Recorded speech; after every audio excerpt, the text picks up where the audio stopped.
Hi, പുതിയൊരു വീട്ടിലോട്ട് സ്വാഗതം. ഇന്ന് വന്നിരിക്കുന്നത് ചത്ത പച്ച റിവ്യൂലോട്ടാണ്. WWE ബേസ് ചെയ്ത് മലയാളത്തിലെ ആദ്യത്തെ സിനിമയാണ് ചത്ത പച്ച. ഇതിപ്പം കണ്ടിട്ട് എനിക്ക് എന്തോ തോന്നി, അതാണ് ഞാൻ ഈ റിവ്യൂലൂടെ ഷെയർ ചെയ്യുന്നത്. ഇപ്പം ഈ WWE പറ്റി പരിചയമില്ലാത്തവർക്ക് ഞാൻ എൻ്റെ ഒരു ഓർമ്മയിലുള്ള കുറച്ച് കാര്യങ്ങൾ ഞാൻ പറയാം. ഞാൻ ഈ WWE വലിയൊരു ഫാനായിരുന്നു. വലിയൊരു ഫാൻ എന്ന് പറഞ്ഞാൽ നമ്മുടെ കൊച്ചുനാളിൽ എന്ന് വെച്ചാൽ നമ്മുടെ ഒരു 90 കിഡ്സുകൾക്കൊക്കെ ഒരു മറക്കാനാവാത്ത ഒരു സംഭവമായിരിക്കും WWE. ഞാനിത് ആദ്യം കാണുന്നതെന്ന് പറഞ്ഞാൽ 2001 2001 തൊട്ട് 2008 2009 വരെ ഞാൻ കണ്ടിന്യൂസ് ആയിട്ട് കാണുന്ന ഒരു ഗെയിമായിരുന്നു. അപ്പോൾ അത് ടെൻ സ്പോർട്സിലായിരുന്നു അന്ന് ടെലികാസ്റ്റ് ചെയ്തിട്ടുള്ളത്. തിങ്കളാഴ്ച റോയും ചൊവ്വാഴ്ച സ്മാക്ക് ഡൗണും വൈകിട്ട് 5 മണിക്ക്, പിന്നെ റീ ടെലികാസ്റ്റ് പിറ്റേ ദിവസം 7:30. അങ്ങനെയായിരുന്നു ഇത് നടന്നുകൊണ്ടിരുന്നത്. പിന്നെ മാസത്തിൽ 2 തവണ ഒരു 3 ആഴ്ച കൂടുമ്പോൾ സ്പെഷ്യലുണ്ട് ഞായറാഴ്ച. ഇതാണ് WWE ഒരു പാറ്റേൺ ഒരു 20 വർഷം മുമ്പ് വരെ. അത് കഴിഞ്ഞിട്ട് ഇതിൻ്റെ ഒരു പീക്ക് ലെവൽ എന്ന് പറഞ്ഞാൽ WWE ഒരു പീക്ക് ലെവൽ എന്ന് പറഞ്ഞാൽ 2001 തൊട്ട് 2008 വരെയൊക്കെയാണ്. 2008 അത് കഴിഞ്ഞിട്ട് അതിന് മുമ്പ് ഈ ഒരു ചത്തപ്പച്ച എന്ന് പറഞ്ഞൊരു സിനിമ ഒരിടെ കാലഘട്ടം എന്ന് പറഞ്ഞാൽ ഇതിപ്പം 2026 25 ആ സമയങ്ങളിൽ നടക്കുന്ന സ്റ്റോറി ആയിട്ടാണ് ഇതിനകത്ത് കാണിച്ചിരിക്കുന്നത്. പക്ഷേ ഇതൊരു 2006 നടക്കുന്ന ഒരു സമയമൊക്കെ ആയിരുന്നെങ്കിൽ കിടുക്കനായിരുന്നു. കാരണം ആ WWE ഒക്കെ കത്തി നിൽക്കുന്ന സമയം അന്നത്തെ സൂപ്പർ സ്റ്റാറുകളായാലും. അപ്പോൾ അത് WWE കൂടാതെ പ്രോ ജപ്പാനുണ്ട്, TNA ഉണ്ട്. TNAയൊക്കെ ക്വാളിറ്റിയൊക്കെ ഉണ്ട്. പിന്നെ അതിനകത്ത് സൂപ്പർ സ്റ്റാറുകളെയൊക്കെ നല്ല സൂപ്പർ സ്റ്റാറുകളൊന്നും ഉണ്ടായിരുന്നു. പ്രത്യേകിച്ച് അണ്ടർടേക്കർ. ഞാൻ അണ്ടർടേക്കറിൻ്റെ കളി കാണാൻ വേണ്ടി മാത്രമാണ് ഫാനായത് കൊച്ചുനാളിൽ. പിന്നെ ബാറ്റിസ്റ്റ ബോംബ് ഇഷ്ടമായിരുന്നു. പിന്നെ കുറേ ഷോട്ടുകൾ എനിക്ക് ഭയങ്കര ഇഷ്ടമാണ്. അണ്ടർടേക്കറിൻ്റെ ഓൾഡ് സ്കൂള്, ടോം സ്റ്റോം, പിന്നെ ചോക്ക് സ്ലാം, ഗോൾഡ് ബർക്കിൻ്റെ സ്പിയർ, എഡ്ജ് സ്പിയർ അടിക്കുമായിരുന്നു. അപ്പോൾ അങ്ങനെ കുറേ പേര് സ്പിയർ. പക്ഷേ ഗോൾഡ് ബർക്കിൻ്റെ സ്പിയർ പ്രത്യേകിച്ച് ഒരു സ്പിയറാണ്. പക്ഷേ എനിക്കിഷ്ടപ്പെട്ടത് ഗോൾഡ് ബർക്കിൻ്റെ സ്പിയറും അണ്ടർടേക്കറിൻ്റെ ഓൾഡ് സ്കൂൾ ഇങ്ങനെ നടന്നു വരുന്നു. പിന്നെ റാൻഡി ഓർട്ടൻ്റെ RKO ഒക്കെ ഇഷ്ടമായിരുന്നു. അപ്പം ഈ ഒരു സംഭവങ്ങളെല്ലാം മനസ്സിലുണ്ട്. പിന്നെ ഈ ബ്ലഡ് മാച്ചൊക്കെ എനിക്ക് ഭയങ്കര ഇഷ്ടമുള്ളൊരു മാച്ചായിരുന്നു. ECW. അങ്ങനെ 2008 കഴിഞ്ഞപ്പോഴത്തേക്കും ബ്ലഡ് മാച്ചൊക്കെ ഒത്തിരി കുറഞ്ഞു തുടങ്ങി. നിങ്ങൾക്കൊക്കെ മിക് ഫോളിയെയും സാബുവിനെയൊക്കെ അതായിരിക്കും ചാവാൻ വേണ്ടി മാത്രം വരുന്നവരാ. അവരൊക്കെയാണ് WWE സൂപ്പർ സ്റ്റാർ. ഇപ്പോഴത്തെ പിള്ളേർക്ക് അതൊന്നും അറിയത്തില്ല. 2008 കഴിഞ്ഞിട്ടാണ് ഈ ഒരു സംഭവം ഞാൻ വിടാൻ തുടങ്ങിയത്. 2009 ഞാൻ 10ാം ക്ലാസ്സിലൊക്കെ പഠിക്കുന്ന സമയത്ത് ഞാൻ ഈ സംഭവം വിട്ട് ഫുള്ളും. പിന്നെ വർഷത്തിൽ മാത്രം അണ്ടർടേക്കറിൻ്റെ മാച്ച് മാത്രം ഞാൻ കാണുമായിരുന്നു റെസൽമേനിയയിൽ. അത് ഒരു വർഷത്തിൽ ഒരു മാച്ചൊക്കെ അണ്ടർടേക്കർ കളിക്കാറുള്ളൂ. ഇപ്പോൾ അണ്ടർടേക്കറും വിരമിച്ച് ഇപ്പോൾ കുറേ പേര് വിരമിച്ച് ഇപ്പം പുതിയ ആൾക്കാർ. ഞാൻ എന്നെ വിട്ടത് 2009-10 വിട്ടേ. ഈ ഒരു ടീമാണ് ഇവർ ചത്ത പച്ചയ്ക്കകത്തൂടെ കൊണ്ടുവരാൻ ശ്രമിച്ചേക്കുന്നത്. നല്ല കിടിലൻ തീമാണ്. ഞാനത് എൻ്റെ ടീസർ റിയാക്ഷൻ ചെയ്തപ്പോഴേ, ട്രെയിലർ റിയാക്ഷൻ ചെയ്തപ്പോഴേ ഞാൻ പറഞ്ഞത് ഇത് കിടിലൻ തീമാണ്. എനിക്കിഷ്ടപ്പെട്ട ഒരു തീമും കൂടിയായിരുന്നു ഇത്. അപ്പോൾ ഇത് സിനിമയായിട്ട് എങ്ങനെ വന്നിട്ടുണ്ടെന്ന് വെച്ചാൽ ഇതെനിക്കൊരു ആവറേജ് അനുഭവം മാത്രമാണ് എനിക്ക് വന്നിട്ടുള്ളത്. കാരണം ഇതിനകത്ത് ഒത്തിരി പോരായ്മകൾ ഉണ്ട്. അതെന്തൊക്കെയാണെന്ന് നമുക്ക് പറയാം. ഈ പടത്തിൻ്റെ സ്റ്റോറി ഡയറക്ഷൻ അദ്വൈത് നെയ്യാറാണ്. ഈ പുള്ളി ആണെങ്കിൽ എനിക്ക് തോന്നുന്നു ഒരു ഷോർട്ട് ഫിലിം എങ്ങാണ്ടേ എനിക്ക് തോന്നുന്നു നേരത്തെ ചെയ്തിട്ടുള്ളൂ. പക്ഷേ ഇത് നോക്കുവാണെങ്കിൽ പുള്ളിക്കാരൻ നല്ല കിടിലിനായിട്ട് ഈ സംഭവങ്ങൾ എടുത്തു വെച്ചിട്ടുണ്ട്. പിന്നെ ഫൈറ്റിൻ്റെ കുറച്ച് സംഭവങ്ങൾ നെഗറ്റീവ് എനിക്ക് തോന്നിയിട്ടുണ്ട്. അത് നമുക്ക് വഴിയെ പറയാം. Screenplay Sanoop Thaikkudam. അതിനകത്ത് ക്യാമറ ചെയ്തേക്കുന്നത് ആനന്ദ് C. ചന്ദ്രനാണ് ഒരു ക്യാമറ ചെയ്തേക്കുന്നത്. പോളി വർക്ക്. കാരണം എന്ന് പറഞ്ഞാൽ നമുക്ക് ആ ഒരു റിങ്ങിലെ കുറച്ച് ലൈറ്റ് സെറ്റപ്പും കുറച്ച് കാര്യങ്ങളൊക്കെ ഉണ്ട്. അതിനകത്ത് എടുത്തേക്കുന്ന കുറച്ച് പരിപാടികളൊക്കെ ഉണ്ട്. അതൊക്കെ നല്ല കിടിലിനായിട്ട് വന്നിട്ടുണ്ട്.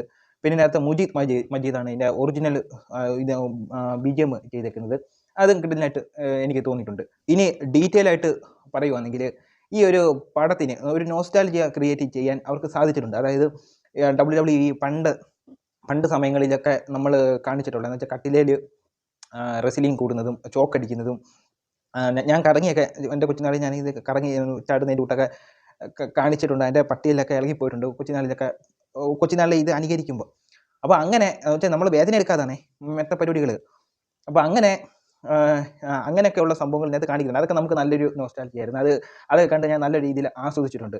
പിന്നെ ഈ ഒരു പടത്തിൻ്റെ ചോട്ടാ മുംബൈയുടെ ഒരു റിലീസിങ് സമയം കാണിക്കുന്നുണ്ട്. അപ്പോൾ ആ സമയത്തായിരിക്കും ഇവരൊക്കെ കൊച്ചു പരുവങ്ങളിലുള്ള സീനെ കാണിച്ചിട്ടുള്ളത്. അപ്പോൾ പിന്നെ അവർ ചോട്ടാ മുംബൈ ഇറങ്ങുന്നത് 2007. അപ്പോൾ 2007 കഴിഞ്ഞിട്ടുള്ള സംഭവങ്ങൾ അതിനകത്ത് കാണിക്കത്തുള്ളല്ലോ. അപ്പോൾ ആ 20 വർഷം കഴിഞ്ഞിട്ടുള്ളതാണ് പിന്നെ കഥ കാണിക്കുന്നത്. പിന്നെ കഥ കാണിക്കുമ്പം പിന്നെ ഒരു നാടകീയത എനിക്ക് തോന്നി. കാരണം എന്ന് പറഞ്ഞാൽ ഇപ്പോൾ ഒരു WWE ബേസ് ചെയ്ത് ഒരു സിനിമ എടുക്കുമ്പം അത് ആ കഥയിലോട്ട് വരാൻ കടന്ന് ഒരു തട്ടിക്കൂട്ടൊരു സ്റ്റോറി ഉണ്ടല്ലോ. എന്ന് വെച്ചാൽ ആ ഒരു WWE ആ ഒരു റെസ്ലിംഗ് ആ ഒരു റെസ്ലിങ്ങിൻ്റെ ആ ഒരു പാറ്റേണിലോട്ട് വരാൻ കുറച്ച് തട്ടിക്കൂട്ടൽ ഈ ഒരു സ്ക്രിപ്റ്റിലുണ്ടായിട്ടുണ്ട്. അപ്പോൾ അത് എനിക്ക് അത്ര എടച്ചിൽ പോലെയൊക്കെയാണ് എനിക്ക് അവിടെ തോന്നിയിട്ടുള്ളത്.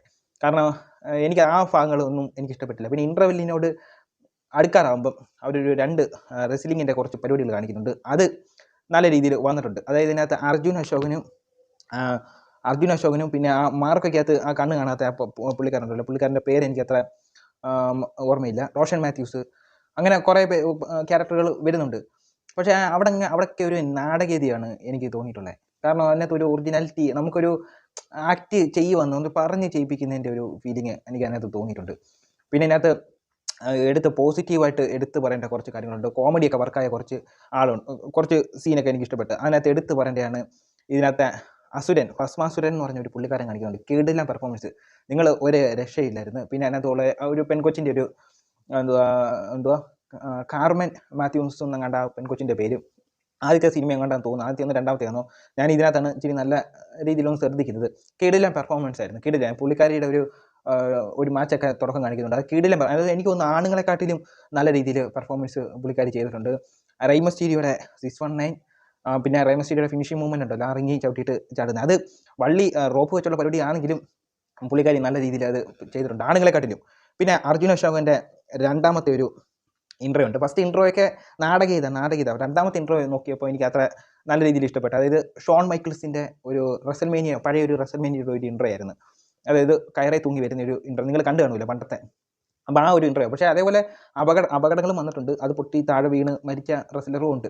അപ്പോൾ അതാണ് ആ ഒരു കോപ്പിയാണ് ഇതിനകത്ത്, ഷോൺ മൈക്കിൾസിൻ്റെ കോപ്പിയാണ് ഇതിനകത്ത് കാണിച്ചു വെച്ചേക്കുന്നത്. പിന്നെ ഇവരും രണ്ടുപേരും കൂടി ഒരു മാച്ച് ഉണ്ട്, അർജുൻ അശോകൻ്റെ ആദ്യത്തെ മാച്ച്. അത് നല്ല രീതിയിൽ അവരത് പെർഫോം ചെയ്തിട്ടുണ്ട്. കൂടെ ക്യാമറ വർക്ക് നല്ലതായിട്ട് വന്നിട്ടുണ്ട്. പിന്നെ അവിടെ ഇൻ്റർവെല്ല് കഴിഞ്ഞിട്ട് വരുമ്പം ഇതിനകത്തൊരു പകയുടെ ഒരു സ്റ്റോറി ഇതിനകത്ത് പറഞ്ഞു വരുന്നുണ്ട്. ആ പകയുടെ സ്റ്റോറിയാണ് എനിക്ക് അത്ര ബോറായിട്ട് തോന്നിയത്. എനിക്ക് അത്ര കല്ലുകടി, ആ ഒരു സ്റ്റോറിയായിട്ട് ഒട്ടും പോവാത്ത ഒരു കല്ലുകടിയായിട്ടാണ് ഈ ഒരു പകയുടെ ഒരു റിവെഞ്ച് സ്റ്റോറി ഇതിനകത്ത് കാണിക്കുന്നുണ്ട്. ഒരു കാശിനും കൊള്ളാത്ത ഒരു റിവെഞ്ച് സ്റ്റോറി. ഇൻ്റർവെല്ല് കഴിഞ്ഞിട്ട് റോഷൻ മാത്യൂസിൻ്റെ കുറച്ച് സീനൊക്കെ കാണിക്കുന്നുണ്ട്. കാണിച്ചു കഴിഞ്ഞാൽ എല്ലാവരും നല്ല പേടിപ്പിക്കുന്ന ക്യാരക്ടറാണെന്ന് വിചാരിക്കും. പക്ഷേ ഇൻ്റർവെല്ല് കഴിഞ്ഞ് പുള്ളിക്കാരനെ ഒരു കോമാളിയൊക്കെ വെച്ചിട്ട് എന്തിനായി പുള്ളിക്കാരനെ പുള്ളിക്കാരനൊന്നും ചെയ്യാനില്ല. പെർഫോമൻസ് ചെയ്യുന്നത് മൊത്തം അർജുൻ അശോകൻ. ഇയാൾ എന്തൊക്കെയോ കാട്ടിക്കൂട്ടുന്നത്. റോഷൻ മാത്യൂസിനൊന്നും വയ്യത്തില്ല ഈ ഒരു പരിപാടിക്കൊന്നും. ഇതിനകത്ത് ഏറ്റവും കിടുക്കനായിട്ട് ചെയ്തത് ആ പെൺകൊച്ച്, അതായത് കാർമൻ മാത്യൂസ് എന്ന് പറയുന്ന കുരുവി എന്ന് പറയുന്നത് ആ പെൺകൊച്ചും ആ ഭസ്മാസുരനും, ഇവർ രണ്ടുപേരും എനിക്ക് ഈ ഒരു സിനിമയിൽ പോസിറ്റീവായിട്ട് തോന്നിയത്. വാൾട്ടറായിട്ട് വരുന്ന ഒരാളുണ്ട് മമ്മൂക്കയുടെ ഇൻട്രോ ഒക്കെ എന്ന് പറഞ്ഞാൽ അണ്ടർടേക്കറിൻ്റെ ഇൻട്രോ. അതായത് പണ്ടത്തെ ഹാർലി ഡേവിഡ്സണിനകത്ത് വരുന്ന ഒരു ഇതുണ്ടല്ലോ, 2000 ഹാർലിക്കകത്ത് വരുന്നത്, അതിനൊരിനകത്ത് ബുള്ളറ്റാണ്. അണ്ടർടേക്കർ വരുന്നത് ബുള്ളറ്റിനകത്തല്ല, ഹാർലിക്കകത്തായിരുന്നു. അപ്പോൾ ആ ഒരു പരിപാടിയാണ് വാൾട്ടറിൻ്റെ റോൾ ഇതിനകത്ത് കാണിച്ചു വെച്ചേക്കുന്നത്. പക്ഷേ ഞാൻ ഉള്ളത് പറയല്ല, ബോറ് പരിപാടിയായിരുന്നു. മമ്മൂക്ക ഇതിനകത്ത് ബോറാക്കി വെച്ചിട്ടുണ്ട്. അതായത് ഇൻട്രോ ഒക്കെ കാണിക്കുമ്പോൾ മമ്മൂക്കയുടെ മുഖം തന്നെ ഒരു പൊരിച്ചില്ല, എന്ന് വെച്ചാൽ ഒരു AI-യുടെ കൂട്ട് മമ്മൂക്കയുടെ രൂപമൊക്കെ തോന്നി. അതായത് മുഖമൊക്കെ എല്ലാം ഒട്ടിയൊക്കെ ഇരിക്കുന്ന കൂട്ട്. ചില സീനിലൊക്കെ എനിക്കൊന്ന് കുറച്ച് സീനിൽ മമ്മൂക്ക കാര്യം പറഞ്ഞിട്ടുണ്ട്. ബാക്കിയുള്ള രീതിയിലൊക്കെ AI ആണ് കാണിച്ചു വെച്ചേക്കുന്നത്. ക്ലൈമാക്സ് ഒന്നും എനിക്ക് ഒട്ടും ഇഷ്ടപ്പെടാത്ത ഒരു ക്ലൈമാക്സ്. പിന്നെ കുറച്ച് ഈ WWE ഇഷ്ടപ്പെടുന്നവർക്ക് ഇതൊരു നിരാശയായിരിക്കും ഈ ഒരു സിനിമ. എനിക്ക് ഈ ഒരു പടം ഒരു നിരാശയായിട്ടാണ് തോന്നിയത്. അങ്ങനെ ടോട്ടലി എടുത്ത് നോക്കുവാണെങ്കിൽ വാൾട്ടറിൻ്റെ പുള്ളാരി ചതിച്ചു എന്ന് എനിക്ക് ടോട്ടലി പറയാൻ പറ്റത്തുള്ളൂ. അപ്പോൾ ഇത്രയേ ഉള്ളൂ. അടുത്തൊരു വീഡിയോ ആയിട്ട് വരാം. ബൈ.